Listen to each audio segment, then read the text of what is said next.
Hello, welcome. Without further ado, because I have so many books to talk about, I'll be going through kind of my fall TBR and things that I've got on my radar. I've separated them into different categories based on the genre. I've got my cute little fall phone case ready to go, and let's dive into the first category, which is horror. I actually love reading horror books.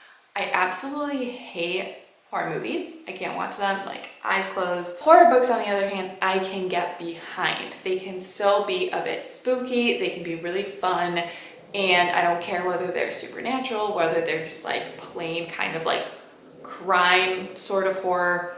I can read anything. I am holding myself accountable this month, and what I'm gonna start September off with is House of Leaves. I think I've had this book like 5 years now, if not more, probably more.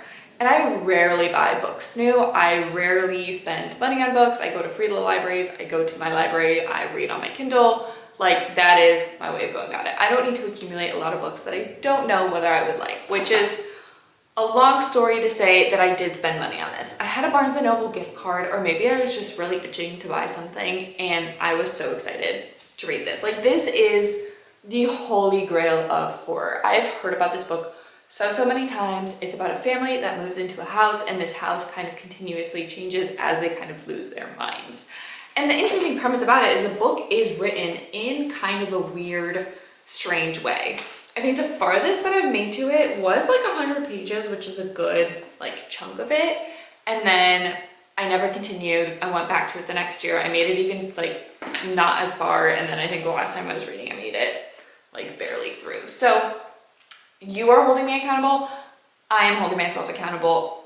Bestie is holding me accountable because this is on our bingo card, and so we really have to read this. I think if I can start September 1st and then read just a little bit every night or whenever, I plan to finish this.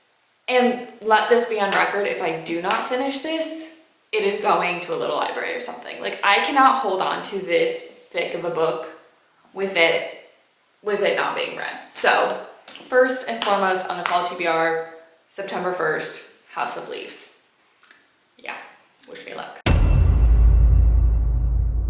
So the next one that I have my eye on is The Shadows. And apologies, again, I go into many books blind, so I don't know a lot about this, but from what I can surmise from the summary is basically there's a crime that occurred 25 years ago. There was, I think it was set in, it's a teenager, so I'm assuming they're in high school or something like that.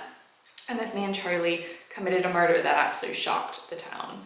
And Paul is a different, I guess he was in the friend group, and now it's 25 years later and a copycat killer emerges again. And the thing that kind of unsettles him and his mom and the whole town is the fact that Charlie, the one that committed the original crime 25 years ago, was never found. So this one does sound pretty creepy. It says, for readers drawn to the dark allure of crimes that bleed into dreams or memory and nightmare blur. It's good if you crave something fast, with chills, minimalist world building, and a brooding psychological edge.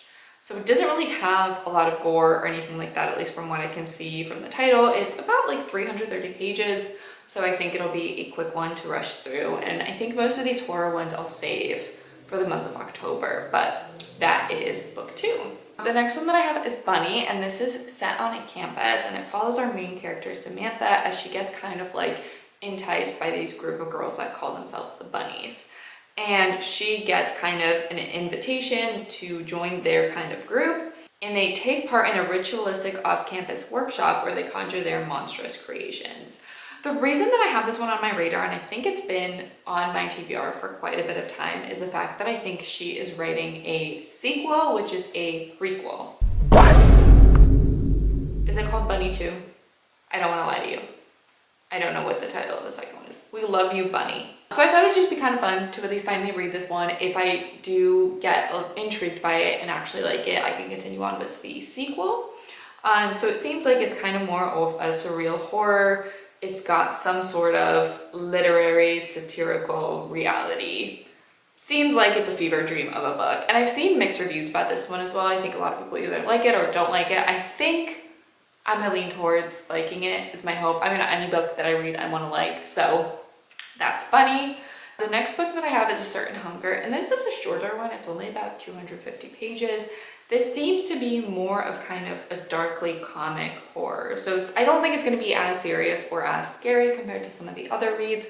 And this follows our main character Dorothy throughout kind of her life, and she is, I think, a culinary critic. She is a food critic, and what it says is it kind of has a satire of early foodism, a critique of how genre is identified, and a showcase of virtuoso storytelling. So it's a bit of a venture into a psychopath and an exciting new voice.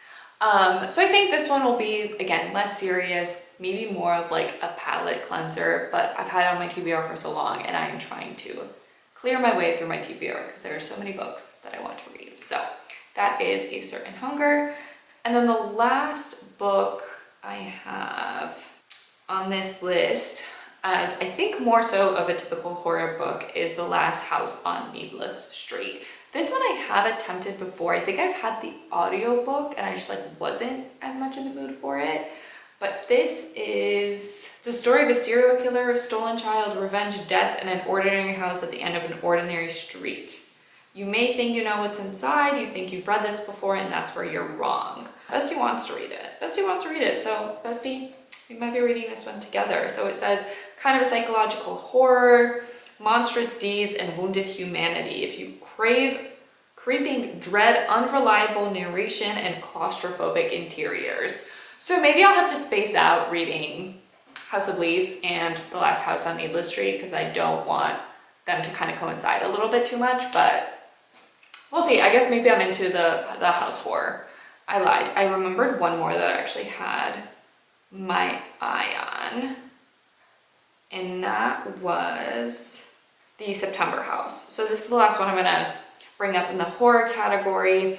And this one I recently added to my TBR, but it did sound kind of interesting. So a woman is determined to stay in her dream home even after it becomes a haunted nightmare, in this compulsively readable, twisty, and layered debut novel.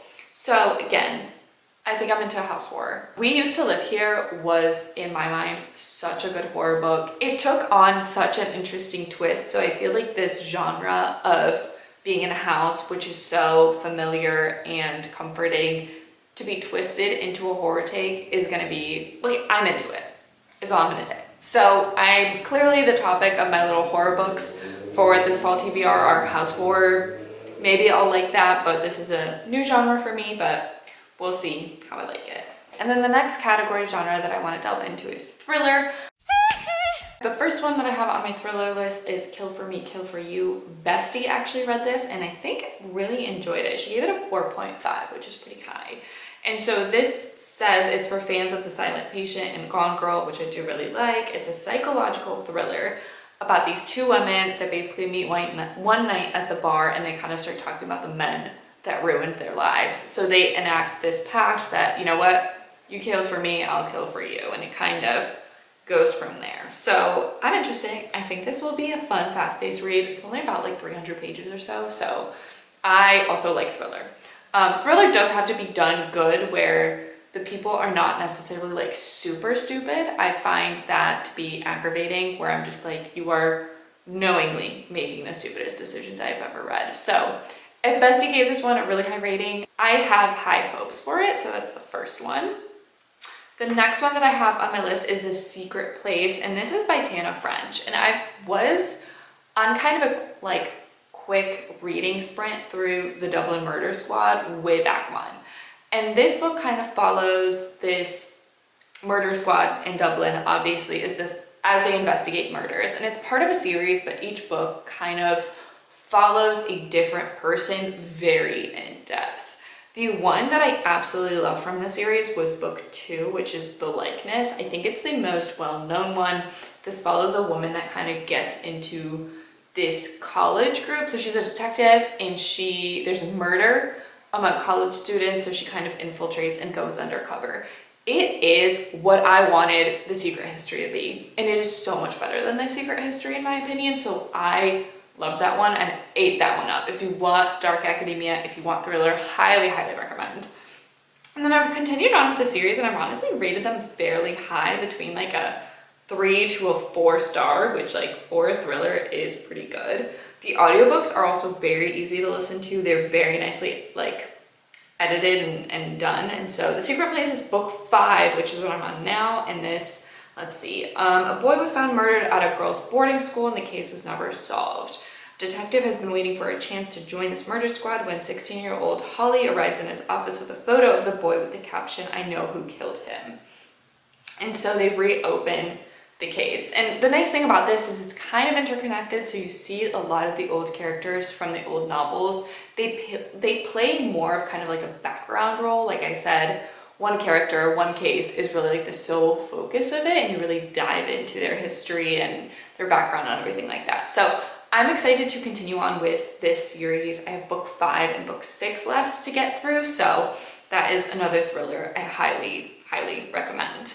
The last one that I have in the thriller category is another bestie recommendation. So she has been influencing my TBR, and we have very similar taste when it comes to a lot of things except romance. We just do not agree on what we like in that, but when it comes to reading thrillers, I trust her opinion, and so she recommended The Defense.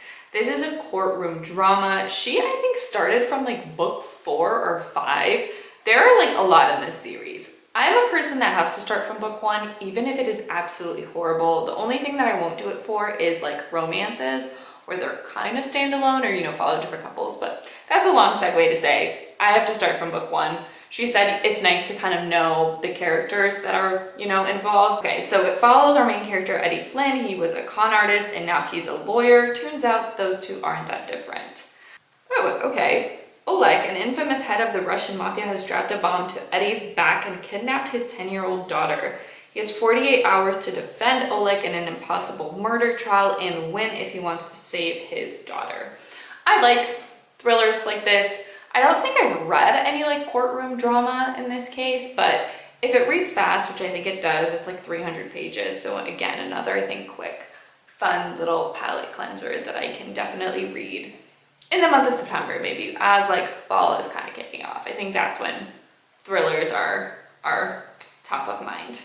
So that's the thriller category. And then I have kind of the remains. So I put like literary fiction in here. I put magical realism. I put a little bit of fantasy because I didn't have enough to make their own kind of distinct categories. The first one I guess in that category is Love Fauna. This is one that I picked up from the little library, and again it's been gathering dust on my shelves, which means that I have to read it. I read The Year of Rest and Relaxation, and I wouldn't say it's necessarily been my favorite book, so I'm a little bit scared of reading this. I have tried before, but I don't think I was like fully committed. So I am forcing myself, as with House of Leaves, either I read it this year or it's out. It's out of the house and someone else can enjoy it.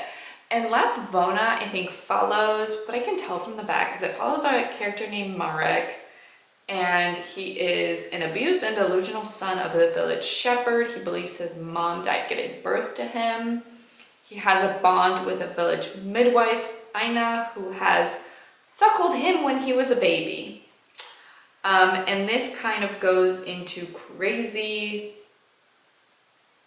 story where he's brought into violent proximity to the Lord's family, new and occult forces rise. There's a lot going on, and I actually don't know what's going on. It's a bleak medieval allegory probing the corruption of faith amid famine and power.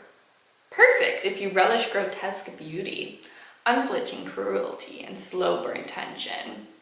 So I think it is supposed to be an allegory for something. For what? I don't know. So yeah, I don't know. We'll see. I'll give it a try. Like I said, if I don't like it, it'll go back. No loss. The next one that I have is Interview with a Vampire. The only thing that I can think of, and the reason that I want to read this, is because of the movie with Brad Pitt. Nico really, really wants to see it, and I am of the opinion that I have to read the book first. So I have Interview with a Vampire. This is by Anne Rice. It is a lush, melancholic gothic horror about the aching cost of eternal life. So it's, I guess, Louis. Louis is our main character, and it's his journey through mortal and immortal life. So this does sound, I mean, it's about a vampire. that screams fall to me. So I've already read Twilight. I have to find something else to fill that void. So that's Interview with a Vampire. Next one I have is A Perilous Undertaking. This is a Veronica Speedwell novel. It is a bit of a mystery. It's a bit of a historical fiction. It's a bit of kind of like, I don't know. It's kind of a little bit cozy. So A Perilous Undertaking continues to follow our main character Veronica, and this is set in kind of the Victorian London time. So I feel like it's gonna give gloomy, it's gonna give atmospheric, it's gonna give fall, with some romantic tension. So I think I need to alleviate the seriousness of the fall TBR with something a little bit lighter, easier to read. The audiobooks for this are also very, very interesting. And yeah, I'm just curious to see how the story progresses and how the series continues. The next book that I have is fantasy, and the only reason that I have this on there and I'm forcing myself to read it in the fall is because it's part of my buddy read bingo with Bestie, and that is The Shadow of What Was Lost. I really should not be reading new series because I have so many, but I think this series is completed, which is nice because at least I can hopefully read them all in one go. I think this is going to take a lot of brain power. I don't really know what it is really about. As a student of the gifted, Davian suffers the consequences of a war fought and lost. Despised by most beyond the school walls, he and those around him are all but prisoners as they attempt to learn control of the gift. Davian struggles with this lesson. So it does seem kind of like a school-ish setting. It seems like a very intense fantasy world-building world, but I have heard good things about it. I think there's like some pretty positive reviews, and fantasy like that screams fall in my mind. So just kind of sitting down with a cozy book and getting through it. I'm back. I am back in a reading mood, so I am ready for that. The last one that I have on here is Vampire Academy. This is a young adult, I think the only young adult that I have on here. It's for readers who crave forbidden romance, power dynamics at a hidden vampire academy. That screams fall to me. I'm so excited for this one. I think it's gonna be stupid. It's not gonna be anything serious. I've never read it when I was younger, and so it's just kind of been on my TBR. So I'm ready to get it out of the way and read it and enjoy it for what it is. So St. Vladimir's Academy isn't just a boarding school, it's a hidden place where vampires are educated in the ways of magic and half-human teens trained to protect them. So Rose is our main character. She's a bodyguard for her best friend, Lisa, a vampire princess. They've been on the run and now they've been dragged to the school. And they become enmeshed in a forbidden romance. I like it. I like it. So that's the last one kind of on my TBR. That is ones that I've kind of had on my radar that I've been wanting to read, and I think the fall season is the best way to go about it. I hope you enjoyed this little video going through all the fall books on my radar. I'm excited to see what everyone else is reading, and if you have any recommendations or have any advice for House of Leaves and or suggest me not reading it, I will take it. So comment that below. Thanks for watching.